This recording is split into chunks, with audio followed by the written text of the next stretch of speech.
Hey, it's me again. I'm still here in Oregon.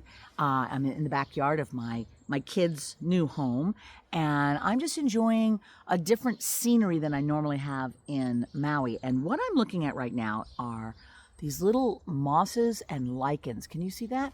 Not sure if the camera will focus on that. So this is a little piece of twig that has some lichens on it. Some, like, I think these are Usonea, old man's beard, and then some other little lichens and little bits of moss on here.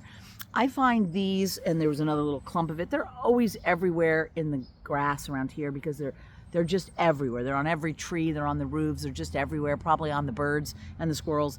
But I find it so lovely to be around these mosses and lichens.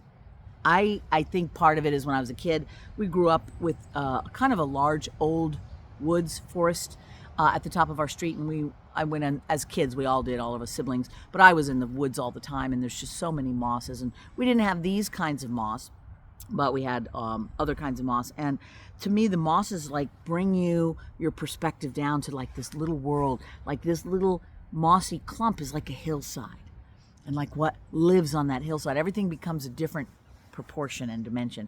So all I just wanted to do is just remind you to kind of look around you and look and see, what is there. I'm picking out these little leaves that have fallen, and you can see that the little skeleton, the veins show. And I don't think that got real focus. Let's see, there we go, that's better. So you can see how all of those veins, as the plant material starts to rot and decay, all the little leafy or the veiny structures left. And I don't know, I find that really fascinating. What could you do with that?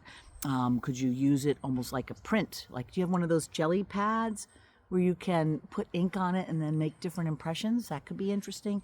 Or if not, you can just use, like, rub on some powder and press it into clay, or rub on some ink and put it on a paper and then draw something on it. Just make an impression onto a piece of clay with that and just see what you can do with it. I mean, I love just looking at what is around that you weren't expecting to use and coming up with ways that it could be fun. For example, what if you decided, okay, today's a day with my grandkids or my kids, we're gonna make little clay creatures. I love making little monsters and creatures with kids. They always have fun with that. But we're also going to incorporate things found in nature, sticks and mosses and stuff like that, either in the clay itself, or once you make your little monster and bake it, now make a world for it to live in. Does it live in a little forest mossy shelter?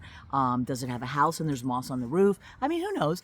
Just kind of see. You can use a glue gun and glue sticks together very easily. It's just kind of fun just to look around you and find whatever creativity is just at your fingertips. And it can inspire you to lovely, beautiful new things to make. Why not? So, happy foraging for creative materials.